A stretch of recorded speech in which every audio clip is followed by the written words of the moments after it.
What if, instead of conquest, disease, and cultural erasure, the civilizations of the Western Hemisphere had been allowed to grow, evolve, and expand on their own terms? What would North and South America look like today, politically, technologically, and spiritually, if the ships of Columbus and Cortez had never made landfall? Today, we immerse ourselves in a powerful alternate timeline, one where the future of the world changed not because of what happened, but because of what didn't. Let's begin with a key divergence point. In this timeline, the Norse explorations of Vinland remain isolated episodes.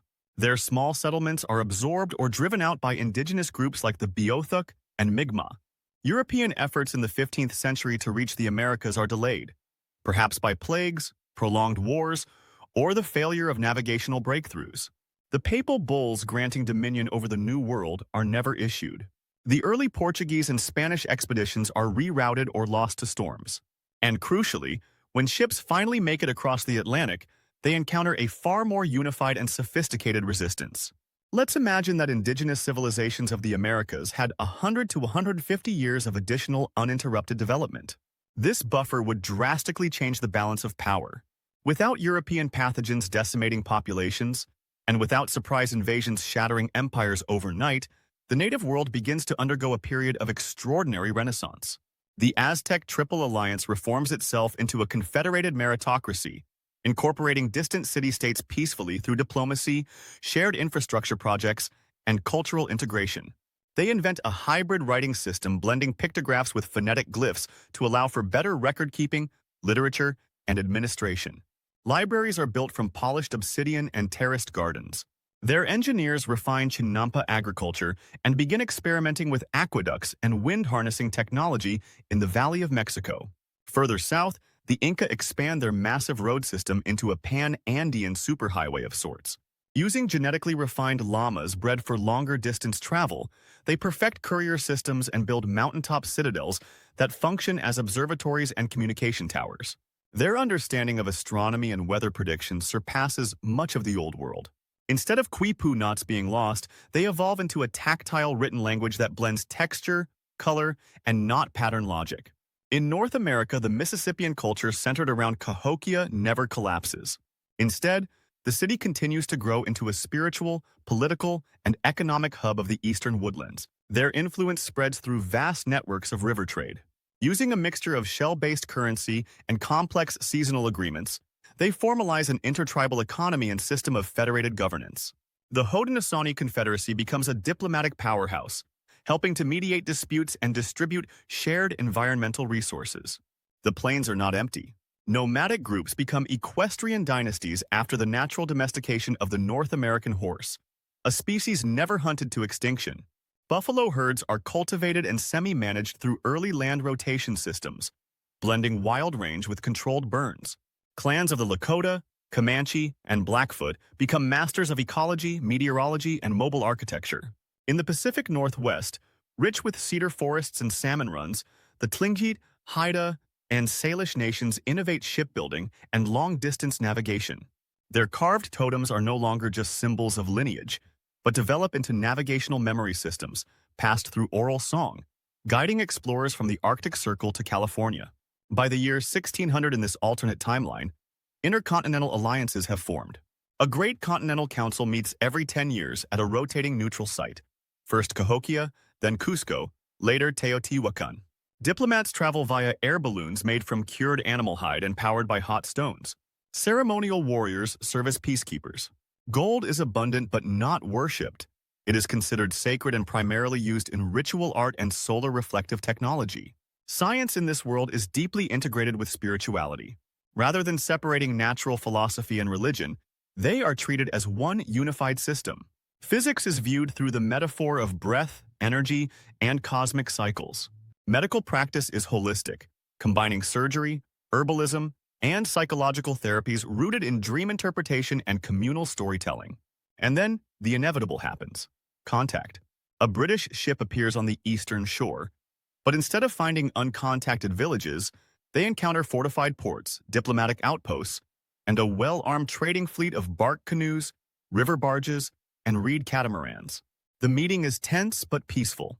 The British are awed by the scale and organization of the society. They are not conquerors here. They are visitors. Terms are negotiated with Haudenosaunee and Mississippian envoys. Trade begins, carefully regulated by indigenous authorities. Disease is identified early, and strict quarantine measures are enforced. When French, Dutch, or Portuguese ships arrive, they find the Americas already a global power bloc. By the 1700s, indigenous universities rival those of Europe. Subjects include advanced botany, climate systems, mathematics, ceremonial engineering, and diplomacy. The concept of the circle government, a rotating collective leadership model, spreads worldwide. Europeans begin to adopt parts of the American way. There is no transatlantic slave trade in this world. Africans establish trade networks with South American and Caribbean nations, where they are treated as equals. Cultural exchange flows both ways. Spiritual philosophies from the Yoruba, Akan, and Berber peoples blend with Incan sky mythology and Taino sun worship. By the 1800s, the global landscape is unrecognizable compared to our history. The Aztec Confederation deploys solar lenses to power steam engines. The Inca Federation launches a network of telescopic observatories that span from Patagonia to Panama. Cahokia broadcasts public messages through large wind-powered drums that resonate across square miles. In this world, colonization is a failed idea. The few European outposts that exist are integrated into the indigenous order.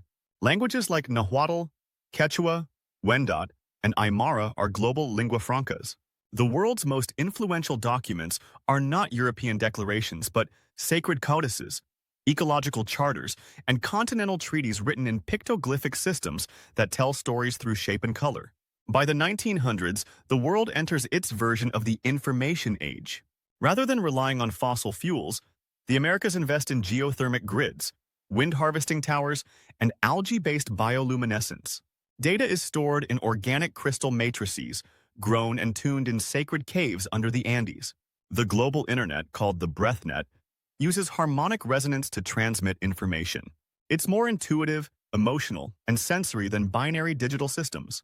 Modern cities in this world are not sprawling metropolises of concrete and traffic. Instead, they are living organisms. Architecture grows from the land. Coral-like towers on the coasts, vine-wrapped ziggurats in the tropics, crystalline domes in cold regions. Air quality is pristine. Rivers remain sacred. Children are taught to greet the earth as their elder.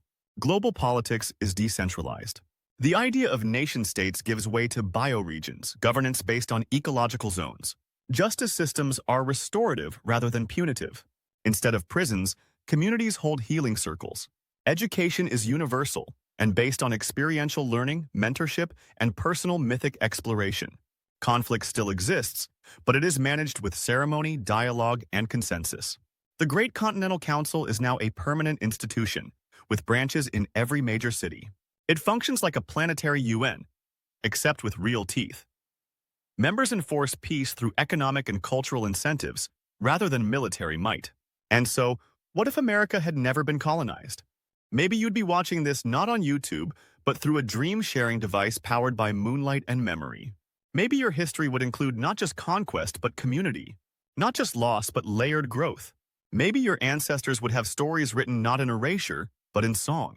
And maybe, just maybe, the world would have more harmony, more mystery, and more sacred possibility than we can currently imagine. And that is the greatest what if of all. What if the Americas had never been colonized by Europe? What if, instead of conquest, disease, and cultural erasure, the civilizations of the Western Hemisphere had been allowed to grow, evolve, and expand on their own terms?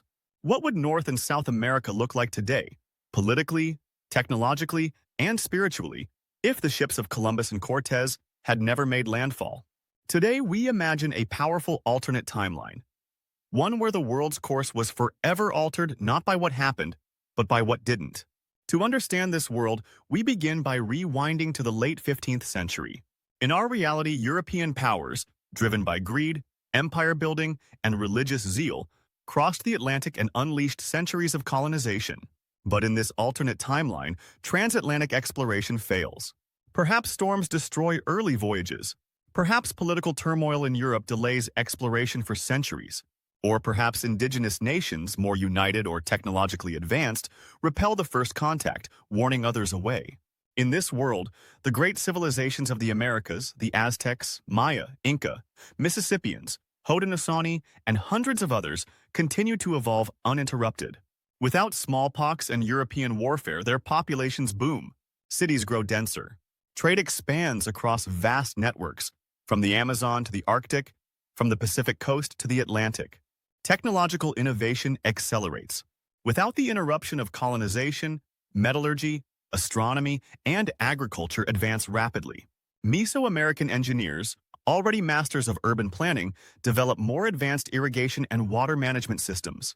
The Inca perfect high-altitude agriculture and construct massive stone infrastructures that rival anything in Europe.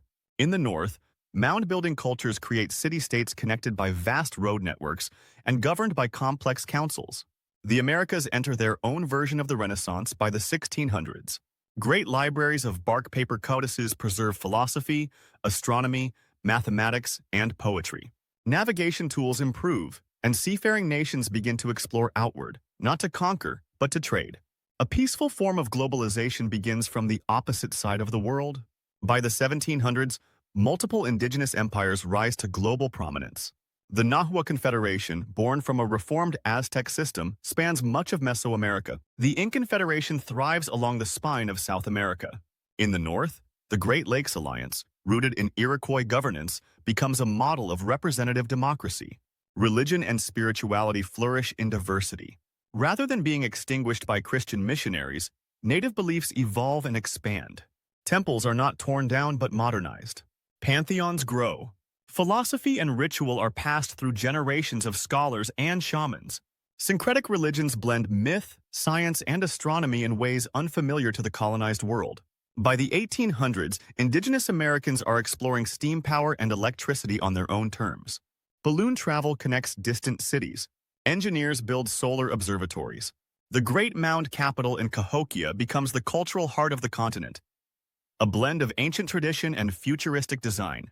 Contact with Europe eventually occurs, but the power dynamic is reversed. European explorers find themselves guests in advanced and sovereign civilizations. Trade agreements are established, but colonization is impossible. The Americas are united, technologically sophisticated, and diplomatically astute. Their languages, cultures, and governments are resilient and deeply rooted. In the 20th century, the world map is radically different. The Americas form a continental alliance, rivaling or surpassing Europe in influence. Indigenous-led universities lead the world in sustainable engineering, holistic medicine, and cosmology. Cities blend the organic and the engineered. No sprawl, no slums, but integrated communities with public art, clean energy, and deep environmental respect. Cultural exports from the Americas include music tuned to ancient tonal scales, epics composed in Nahuatl and Quechua, and films produced with storytelling rooted in thousands of years of oral history. There is no Hollywood, but there are sacred performance centers where tradition and innovation merge. Perhaps the greatest difference is in our relationship with nature. In this timeline, humans see themselves not as masters of Earth, but as part of it. Environmental collapse never reaches the catastrophic levels of our reality. Forests remain intact. Rivers are clean. Animals are respected as kin, not commodities. Climate science, born from ancient weather-watching traditions, prevents the disasters our world now faces. There are still struggles. No civilization is perfect. Borders shift.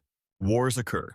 But without colonization, slavery on an industrial scale never happens. Genocide doesn't rewrite the population of continents. Cultural memory is not shattered, but enriched. Humanity moves forward with more languages, more philosophies, and more models for coexistence. What if the Americas were never colonized? Maybe the world would be more fragmented. Or maybe, just maybe, it would be more whole. And that is the greatest what if of all.